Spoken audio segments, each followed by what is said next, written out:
Wakil Ketua MUI Muhammad Khalil Nafis mengecam surat Ad-Duha ditukar dengan minuman keras. Menurutnya ini merupakan penghinaan terhadap agama. Ini perlu diselidiki kebenarannya. Kalau memang benar, maka ini harus bertanggung jawab dan wajib diproses secara hukum. Karena jelas ini tidak boleh mencampurkan ayat suci lalu dengan sesuatu yang diharamkan oleh ayat suci itu. Bagian dari penghinaan terhadap agama dan mengotor terhadap kesucian ayat-ayat suci. Membaca surah dalam Al-Quran seharusnya menjadi ibadah, menenangkan hati, mendekatkan diri kepada Yang Maha Kuasa. Namun apa jadinya jika membaca Al-Quran justru dijadikan sebuah challenge untuk hadiah minuman keras? Ya, fenomena ini tidak hanya memunculkan keprihatinan, tapi juga menimbulkan pertanyaan. Sejauh mana hukumnya bacaan ayat suci boleh dijadikan alat pemasaran dan menjadikan ini sebagai unsur penistaan agama? Ya, untuk membahasnya pemirsa lebih lanjut sudah bergabung bersama kami Sekretaris Bidang Hukum MUI, ada Bapak Ihsan Tanjung. Assalamualaikum warahmatullahi wabarakatuh, Pak Ihsan. Waalaikumsalam warahmatullahi wabarakatuh. Selamat pagi Mas Pram dan Bu Priska. Ya, selamat pagi Pak Ihsan. Terima kasih sebelumnya telah bergabung bersama kami di Sindu Tuti pada pagi hari ini. Dan lagi-lagi Pak Ihsan, ini ada yang viral-viral, namun viralnya agak-agak nggak baik atau sangat tidak baik apa mungkin menurut MUI ini. Apa pandangan MUI melihat video challenge hafalan surat Ad-Duha yang hadiahnya ini minuman beralkohol, Bapak? Ya, terima kasih Mas Pram. Jadi ini merupakan satu kejadian yang luar biasa ya buat umat Islam. Ini merupakan penghinaan dan penodaan agama, bahwa dalam Islam itu tidak boleh mencampurkan antara yang hak dan yang batil. Jelas bahwa khamar itu adalah sesuatu yang haram, dan ayat suci Al-Quran itu adalah ayat-ayat yang kemudian menjadi keyakinan dan ibadah bagi umat Islam, bagi yang membacanya. Ketika kemudian ayat suci Al-Quran dibaca di tempat-tempat yang kemudian secara Islam dilarang dan haram hukumnya, maka itu termasuk kategori penistaan atau penodaan agama. Jadi kita berharap masyarakat sadar bahwa ini bukan hanya persoalan hukum positif ya, tapi juga adalah keyakinan dan pandangan agama umat Islam yang bisa menyakiti dan mengusik kenyamanan umat Islam se-Indonesia. Saya pikir sebelum kita diskusi masalah hukum, para pihak harus meyakini bahwa toleransi itu harus dibangun, bahwa kita kemudian harus menjaga agar tidak saling mengganggu. Kenapa? Karena kalau seandainya mereka punya keyakinan meminum khamar atau minuman keras, itu silahkan dilakukan di lingkungan sendiri tanpa mengusik agama orang lain atau keyakinan orang lain. Nah, ketika ini diperlombakan dalam sebuah festival yang haram secara Islam, itu jelas sangat-sangat mencederai, melukai perasaan umat Islam.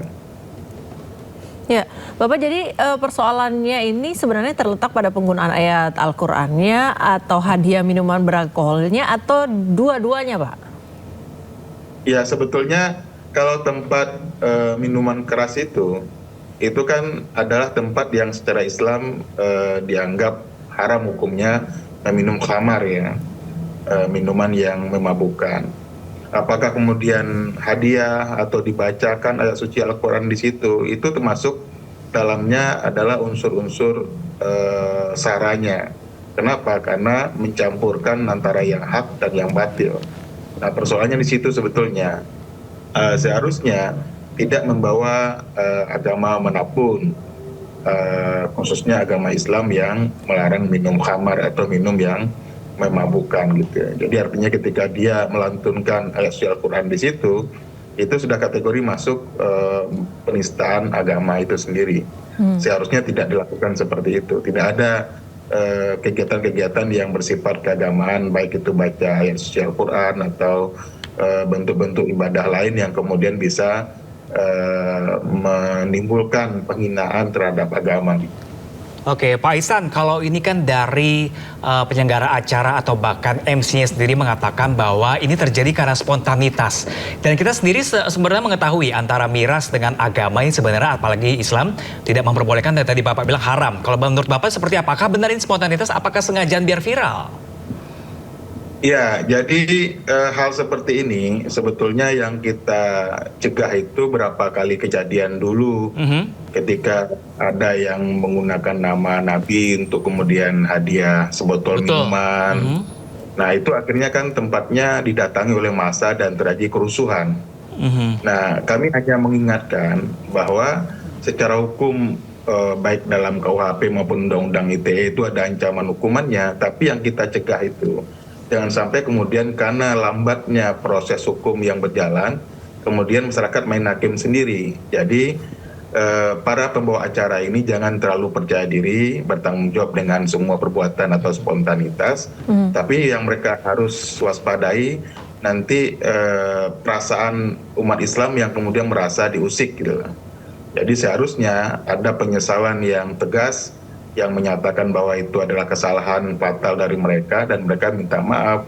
Jadi kalau istilah spontan artinya apapun mereka bisa lakukan dan apalagi mereka merasa bertanggung jawab dengan semua perbuatan itu. Jadi yang kami khawatirkan bukan proses hukumnya tapi kemarahan dari masyarakat karena sikap-sikap mereka yang tidak menghargai agama orang lain. Atau kalaupun mereka Islam seharusnya mereka sadar bahwa perbuatan mereka itu sangat melukai perasaan saudara-saudara mereka yang seagama gitu.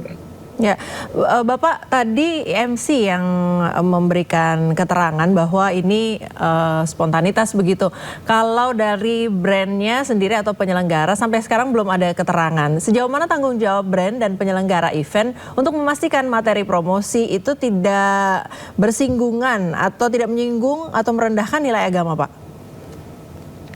Ya, jadi saya mengimbau kepada semua produk-produk yang termasuk kategori minuman keras agar tidak mencampurkan dengan persoalan-persoalan agama. Nah, ketika ini bersentuhan, maka kemudian potensi konfliknya sangat besar. Saya dari kemarin sudah banyak masyarakat yang menghubungi keberatan dan kemudian mereka minta dilaporkan ke aparat penegak hukum dan segala macam. Nah, kami berharap hal-hal seperti ini tidak membuat kemudian potensi persoalan-persoalan yang berkepanjangan. Nah, seharusnya brand ini sadar bahwa baik MC maupun brand, perbuatan mereka itu adalah perbuatan yang sensitif, yang sangat mengusik masyarakat umat Islam. Maka oleh karena itu saya pikir langkah pertama yang paling tepat dilakukan adalah menyampaikan permohonan maaf kepada umat Islam atas kekhilafan yang mereka lakukan, karena dalam Islam itu ketika ada orang minta maaf maka kita wajib untuk memberi maaf. Tapi ketika kemudian mereka tidak ada kesadaran untuk meminta maaf atau kemudian menyadari kesalahannya, nah ini yang kemudian menimbulkan persoalan baru, di mana kemudian yang seharusnya bisa diselesaikan dengan baik, tapi kemudian berpanjangan karena ada ego dari pihak yang sudah jelas-jelas mengusik agama orang lain atau ibadah umat Islam, tapi tidak kemudian menyadari kesalahannya dan minta maaf kepada umat Islam yang sudah terusik oleh persoalan ini gitu. Oke Pak Ihsan, ini kan teknologi juga semakin maju dan kita tidak bisa membatasi kreativitas seseorang. Ini kalau menurut Pak Ihsan sendiri dari MUI sendiri, gimana sih cara menggunakan simbol ayat atau aktivitas keagamaan yang nantinya ada dalam sebuah promosi seperti itu?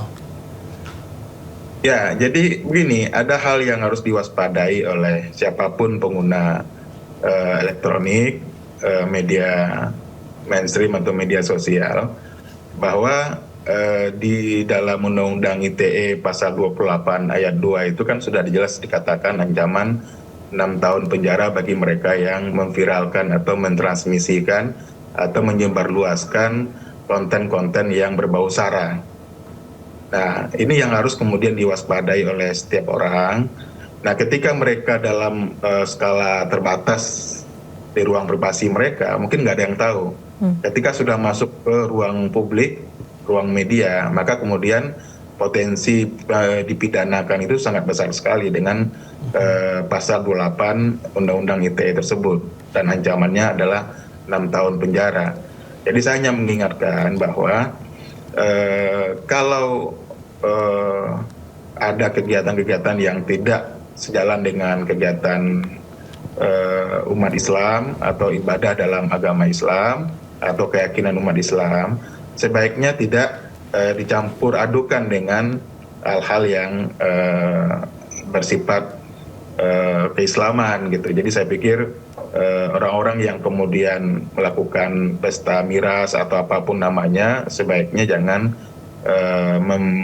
mencampur adukan dengan pembacaan ayat suci Al-Quran atau kemudian hal-hal yang menjadi simbol-simbol dalam agama Islam. Seperti yang saya katakan tadi, pada suatu waktu yang dulu ketika menggunakan nama Nabi dalam penggunaan minuman keras, itu kemudian menjadi situasi yang cukup berat kami kendalikan di Makassar, di Jakarta, dan di beberapa tempat kemudian bergejolak, dan kita meredamnya itu sungguh luar biasa pekerjaan kami untuk menenangkan umat agar tidak terjadi kerusuhan.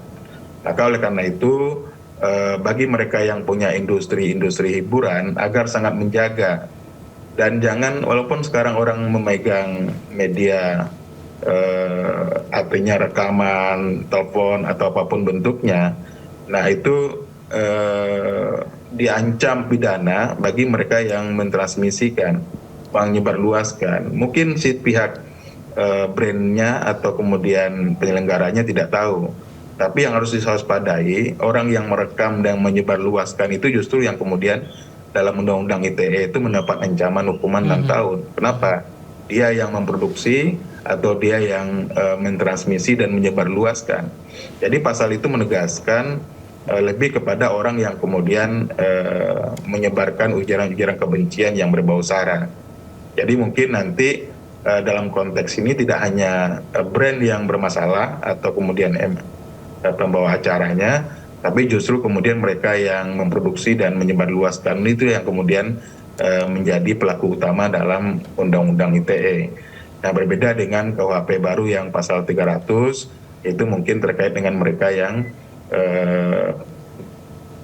hal-hal yang berkaitan dengan ujaran kebencian keagamaan atau kemudian penodaan keagamaan. Nah, tapi kalau kemudian berita lebih kepada konten yang disebarkan oleh seseorang melalui media sosialnya. Saya tidak tahu siapa yang awalnya merekam dan kemudian menyebarluaskan, tapi kalau kita lihat dalam Undang-Undang ITE, justru yang disasar pertama itu adalah mereka yang memproduksi dan menyebarluaskan. Apakah nanti kemudian menyentuh kepada brand atau MC, itu tergantung nanti ketika proses masuk ke ranah hukum. Kalau di bawah 5 tahun ancamannya, itu masih mungkin mereka untuk kemudian restoratif justice atau kemudian ada unsur-unsur penyelesaian. Tapi ketika ancaman hukumannya masuk ke Undang-Undang ITE 6 tahun, maka kemudian proses pidananya bisa berlanjut sampai ke pengadilan. Baik Pak Ihsan, mungkin untuk mencegah sanksi-sanksi demikian, semoga kita berharap tidak ada lagi kasus kedua, 3, keempat lainnya. Dan ini dipelajari untuk semuanya Pak Ihsan ya. Dan kita akan menantikan seperti apa kelanjutan dari kasus ini Pak Ihsan. Terima kasih Pak Ihsan Tanjung, selaku dari Sekretaris Bidang Hukum MUI. Terima kasih telah bergabung bersama kami. Assalamualaikum warahmatullahi wabarakatuh. Salam sehat selalu Bapak. Waalaikumsalam warahmatullahi wabarakatuh.